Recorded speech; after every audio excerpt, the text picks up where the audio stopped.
बिस्मिल्लाहिर्रहमानिर्रहीम। तमाम देखने वालों को प्रोफेसर इकबाल हैदर भट्टी का सलाम। माय डियर स्टूडेंट्स, हम calculus by doctor S M Yusuf का chapter number 8 analytic geometry of three dimensions discuss कर रहे हैं और उसकी एक्सरसाइज 8.4 को ख़त्म फिनिश करने की कोशिश कर रहे हैं। इसे जो पहले लेक्चर्स हैं उसमें मैं इस एक्सरसाइज के फर्स्ट 6 क्वेश्चंस को डिस्कस कर चुका हूं। आज के लेक्चर का आगाज क्वेश्चन नंबर 7 से करूंगा। तो आइए सबसे पहले हम देखते हैं कि स्टेटमेंट में हमें क्या गिवन है और क्या हम फाइंड आउट करना चाहते हैं। स्टेटमेंट है find an equation of the plane. Plane की इक्वेशन मालूम करनी है और वो प्लेन क्या करता है, इस लाइन को कंटेन करता है। यानी ये वाली जो लाइन है, ये वाली लाइन प्लेन के अंदर लाई करती है। And the plane and the intersection of the plane. अब ये दो प्लेन है ना, जब ये दो प्लेन आपस में मिलते हैं तो एक स्ट्रेट लाइन बनाएंगे। ये देखें, ये प्लेन और ये प्लेन, ये दोनों आपस में मिले तो इन्होंने क्या किया, एक स्ट्रेट लाइन बनाई। वो स्ट्रेट लाइन कौन सी बनी, ये वाली।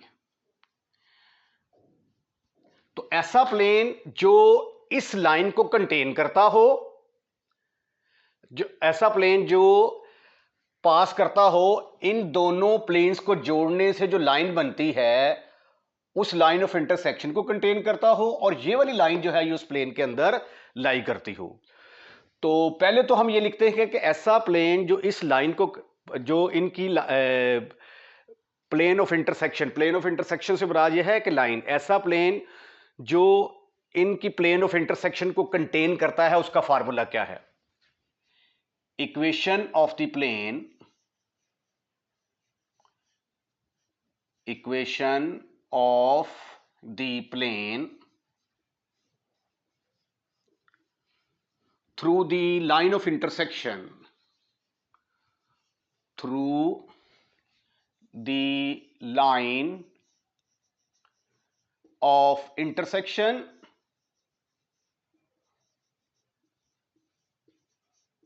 of the given two plane, of the given two planes। वो दो प्लेन्स क्या हैं, ये वाले हैं जी, x plus y plus z is equal to 0 और 2y minus z is equal to 0 is ऐसा प्लेन जो इन दोनों के लाइन ऑफ इंटरसेक्शन को कंटेन करता होगा। उसका फार्मूला है पहला plane plus k time of दूसरा प्लेन। अब हमारा मेन ऑब्जेक्ट क्या है कि हमने किसी ना किसी तरीके से k की वैल्यू कैलकुलेट करनी है। वो k की वैल्यू कैलकुलेट करके यहां पे पुट कर देंगे, हमारा आंसर आ जाएगा। अब k की वैल्यू पुट करने के लिए जो दूसरी कंडीशन हमें दी हुई है उसको हम वॉच करेंगे। पहले इसको सिंप्लीफाई ना कर लेंगे, ये आ गया 1 into x plus 1 plus 2k into y plus 1 minus k into z is equal to 0। अब इसके जो कोएफिशिएंट हैं ये क्या होंगे, जो प्लेन हमने मालूम करना है, फर्ज किया कि ये प्लेन हमने मालूम करना है, ठीक है, और ये इसकी लाइन को भी कंटेन करता है ऐसे करके, ये वाली जो लाइन है, ठीक है। अब हर प्लेन की एक नॉर्मल लाइन जरूर होती है, तो हम ये सपोज कर लेते हैं, सपोज नहीं कर लेते बल्कि हर प्लेन की जो नॉर्मल लाइन होती है उस नॉर्मल लाइन के डायरेक्शन रेशियोज क्या हैं जी। ये जो प्लेन है हमने मालूम करना है, इसके नॉर्मल लाइन के डायरेक्शन रेशियो है 1 1 प्लस 2k और 1 माइनस के। अब ये जो प्लेन है ये एक लाइन को कंटेन करता है, ये एक लाइन इस प्लेन के अंदर है जी, इस तरह करके ना, ये देखें, ये लाइन, इस लाइन की इक्वेशन क्या है, x/2, ये लाइन है जो कि इस प्लेन के अंदर मौजूद है, x/2 y/3 z/4, ठीक है। तो इस लाइन के डायरेक्शन रेशियो क्या आ गए, 2 3 4। अब ये वाला जो प्लेन हमने मालूम करना है वो इस लाइन को कंटेन करता है, ठीक है। तो फिर इस लाइन के जो डायरेक्शन रेशियो हैं, ये जो प्लेन के नॉर्मल लाइन है इसके और इसके डायरेक्शन रेशियो के प्रोडक्ट का सम किसके बराबर होगा? 0 के बराबर। क्योंकि ये प्लेन, ये जो लाइन है नॉर्मल, ये प्लेन के नॉर्मल है, तो प्लेन के अंदर मौजूद हर लाइन के साथ क्या होगी? नॉर्मल होगी। एक्चुअली असल में ना ये जो लाइन है ये इस तरह है, ये देखिए ये मार्कर आपको नजर आ रहा है इस तरीके से, ठीक है। तो ये देखिए ये नॉर्मल है इसके, तो नॉर्मल है तो फिर इन दोनों के डायरेक्शन रेशियो के प्रोडक्ट का सम किसके बराबर आएगा? 0 के बराबर आएगा। But plane 1 contain the line है हमारे पास x is equal to 2t, y is equal to 3t, z is equal to 4t। यहां से ये आ गया x over 2 is equal to y over 3 is equal to z over 4 is equal to t। तो direction ratio of line किसके बराबर आ गए? Direction ratio of a line are, direction ratio इसके आगे जी 2, 3 एंड 4। अच्छा, बिकॉज ये फिक्रा जरा गौर से देखिएगा, बिकॉज ये जो लाइन, इसको 2 ना कह दूं मैं, the line 2 lies in the plane, किस प्लेन में लाई करती है जी? प्लेन नंबर 1 में। therefore this line will be perpendicular to the normal of the plane। लो जी मैंने पूरी स्टेटमेंट लिख दी है ताकि जब भी आप नोट्स निकाल के इसको पढ़ेंगे तो आपको ये पॉइंट ऑटोमेटिकली क्लियर हो जाएगा।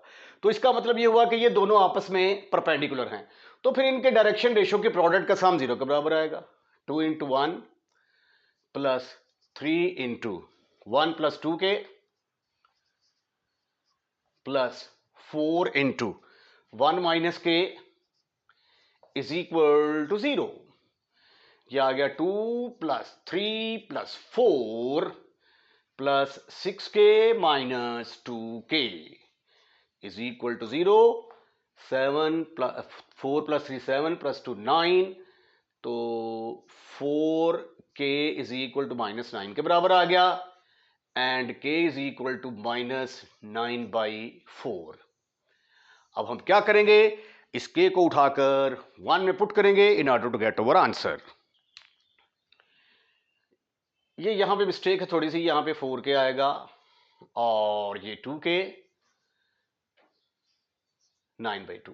Put in 1, what you will get? x plus y plus z minus 9/2, 2y minus z is equal to 0। अब जस्ट इसको सिंप्लीफाई करना है, multiply by 2, multiply by 2, what you will get?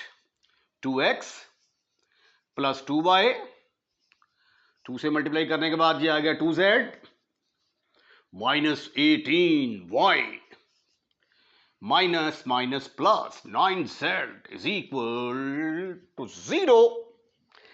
This is further equal to 2x minus 16y minus 9z is equal to 0 is the required equation of the plane। अगर आपने इसका screenshot लेना है तो ले सकते हैं आप। सॉरी भाई, ये y वाली रकम थी तो ये z और 2z, ये 9 बल्कि प्लस 11z आएगा जी। Question number 18 is important for examination point of view, very important. आइए पहले हम इसकी स्टेटमेंट डिस्कस करते हैं। Write an equation of the family of planes. Family of plane से क्या मुराद है? फैमिली कहते हैं जब एक से ज्यादा मेंबर हों, ठीक है। जब आप अकेले होते हैं तो सिंगल कहा जाता है, जब आपकी शादी हो जाती है तो डबल हो जाते हैं आप, हस्बैंड वाइफ, ये फैमिली बन गई। उसके बाद किड्स हो जाते हैं, बच्चे पैदा हो जाते हैं, तो इसको हम कहते हैं फैमिली, यानी फैमिली के अंदर एक से ज़्यादा मेंबर्स होते हैं। तो जब आपको ये कहा जाता है find equation of the family of the planes, तो इसका मतलब है कि हमने ऐसे जो जो इक्वेशन ऑफ प्लेन लिखेंगे वो एक्चुअली उसके अंदर वो बहुत सारे प्लेन्स होंगे, ठीक है, वो बहुत सारे प्लेन्स को रिप्रेजेंट करती होगी। उस फैमिली को आपने बताना है। उस फैमिली की कंडीशन क्या है, ये है कि उसका एक्स इंटरसेप्ट जो है वो 5 के बराबर है। एक्स इंटरसेप्ट ऑफ प्लेन किसके बराबर है, ए के साथ रिप्रेजेंट करते हैं, वो किसके बराबर है, 5 के बराबर। उसका वाई इंटरसेप्ट 2 के बराबर दिया गया है। Y intercept is equal to, y intercept को बी के साथ डिनोट करते हैं और ये 2 है। और जेड इंटरसेप्ट जो है ये नॉन जीरो है, कुछ भी हो सकता है ये, यूजुअली तौर पे हम इसको सी के साथ डिनोट करते हैं, where c is non zero. फिलहाल मैं यहां तक जो है ना क्वेश्चन को सॉल्व कर रहा हूं, ये आगे क्या कंडीशन है इसको मैं बाद में बताता हूं आपको। इन दो लाइनों का मतलब क्या है ये बाद में डिस्कस करेंगे, पहले यहां तक जो है ना ये मैं क्वेश्चन को सॉल्व कर रहा हूं। Equation of the plane in intercept form ये किसके बराबर होती है, equation of plane in intercept form,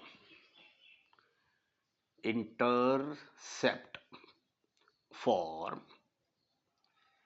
is, actually उसका फॉर्मूला है x over x intercept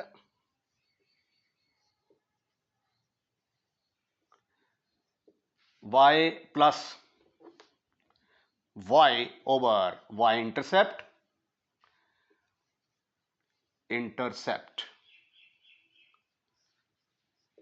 plus z over z intercept. ठीक है जी, ये हमारे पास, अगर आप इसका प्रूफ देखना चाहें equation of the plane in intercept form, तो एक्सरसाइज 8.3 से पहले जो different equations of the plane मैंने डिस्कस की हैं वहां पे आपको इसका प्रूफ जो है वो अवेलेबल है। ठीक है, अब एक्स इंटरसेप्ट आपका किसके बराबर है, that is equal to 5। X intercept किसके बराबर है, 5 के बराबर। वाई इंटरसेप्ट किसके बराबर है, 2 के बराबर। और z इंटरसेप्ट नॉन जीरो है, वो हमने c रखा है, z over c is equal to 1। अब यहां पे हम c को मुख्तलिफ वैल्यूज देते जाएंगे तो हमारे पास मुख्तलिफ प्लेन आते जाएंगे। For different value of c, for different values of c, we have different planes,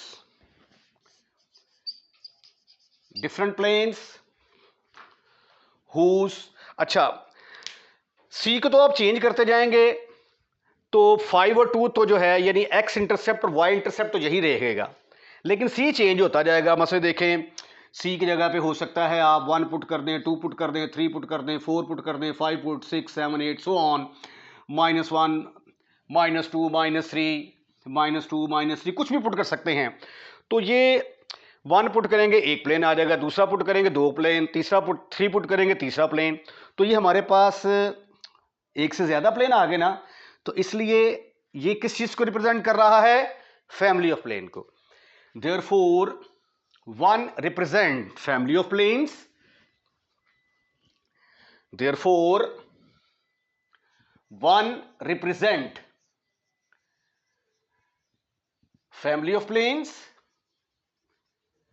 family of planes,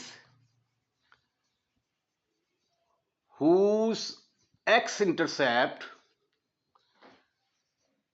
x जिनका x इंटरसेप्ट तो 5 है, y इंटरसेप्ट 2 है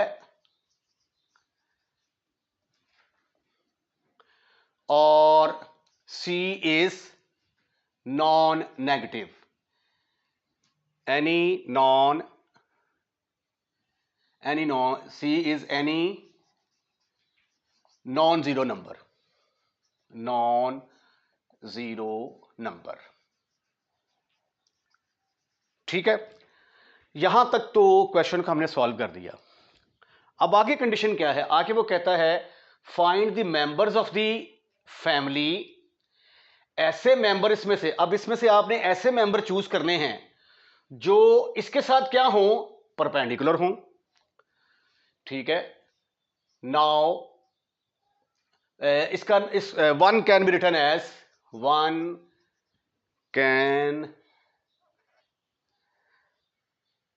बी, नहीं, हम यहां पे लिखते हैं now we find those members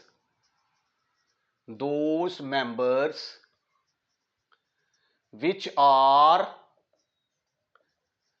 perpendicular, perpendicular का साइन आ गया, टू द प्लेन, ये प्लेन दिया गया है जी हमें 3x plus 2y, sorry minus 2y plus z minus 4 is equal to 0। अब प्लेन 1 और प्लेन 2 ये दोनों आपस में परपेंडिकुलर हैं। अब प्लेन 1 के डायरेक्शन रेशियोज क्या हैं, प्लेन 1 के डायरेक्शन रेशियो हैं 1/5, 1/2, 1/c, और प्लेन 2 के डायरेक्शन रेशियो, प्लेन 2 के नॉर्मल लाइन के डायरेक्शन रेशियो, ये प्लेन 1 के जो नॉर्मल लाइन है उसके डायरेक्शन रेशियो, और ये जो प्लेन 2 है उसके नॉर्मल लाइन के डायरेक्शन रेशियो हैं 3 - 2 and 1। चूंकि दोनों परपेंडिकुलर हैं तो इसलिए इनके डायरेक्शन रेशियो की प्रोडक्ट का सम 0 के बराबर होगा। तो therefore 1/5 into 3 plus 1/2 into -2 plus 1/c into 1 is equal to 0। ये आ गया 1/c को आप इधर रखें, ये इक्वेशन की दूसरी साइड पे जाएगा तो उधर जाके -3/5 बनेगा। ये 2 के साथ कैंसल, -1 उधर जाके +1 की शक्ल तैयार करेगा। इसका एलसीएम लिया तो आंसर आ गया इसका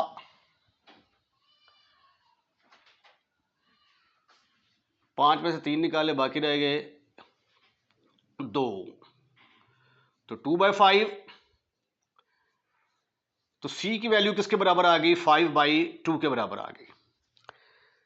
अब ये जो c निकला है इसको उठाकर आप क्या करेंगे, 1 के अंदर पुट कर देंगे, पुट इन 1, तो इसमें से वो मेंबर निकल आएंगे जो कि इसके साथ क्या होंगे, परपेंडिकुलर होंगे। तो ये आ गया x/5 plus y/2 plus z/5/2 is equal to 1। ठीक है, यहां तक भी आंसर ठीक है। अगर आप इसको थोड़ा सा और करना चाहते हैं तो x/5 प्लस y/2 प्लस ये 2z/5 आ जाएगा इज इक्वल टू 1, तो ये भी आंसर ठीक है। आप इसका स्क्रीनशॉट लेना चाहें तो ले लें। इसके साथ ही आज का लेक्चर खत्म, फिनिश। अगर आपको हमारा लेक्चर पसंद आया है, आपको लेक्चर डेफिनेटली पसंद आएगा अगर आप लेक्चर को शुरू से लेकर आखिर तक वॉच करते हैं। बहुत स्टूडेंट फॉरवर्ड कर करके देखते हैं, तो जब आप फॉरवर्ड कर करके देखते हैं तो दरमियान में कोई एक ऐसा इंपॉर्टेंट पॉइंट होता है जो आपकी फॉरवर्ड करने की वजह से वो निकल जाता है, जिसकी वजह से आपको सही तरीके से समझ नहीं आती। तो आपने वीडियो को फॉरवर्ड करके नहीं देखना, कंटिन्यूसली देखना है। और अगर आप कंटिन्यूसली देखेंगे तो डेफिनेटली आपको ये लेक्चर पसंद आएगा। और अगर आपको लेक्चर पसंद आया है तो इसको लाइक करें, और लाइक करने के बाद दोस्तों में शेयर करना मत भूलिएगा। और अगर आपने हमारा चैनल सब्सक्राइब कर दिया है तो थैंक यू वेरी मच। और अगर आपने हमारा चैनल अभी तक सब्सक्राइब नहीं किया तो बराए मेहरबानी हमारे चैनल को सब्सक्राइब करें, क्योंकि बिलीव इन मी कि चैनल को जब आप सब्सक्राइब करते हैं तो उसके कोई भी एक्स्ट्रा चार्जेस नहीं हैं। अपना ख्याल रखिएगा, अगली वीडियो का इंतज़ार कीजिएगा। अल्लाह हाफिज़।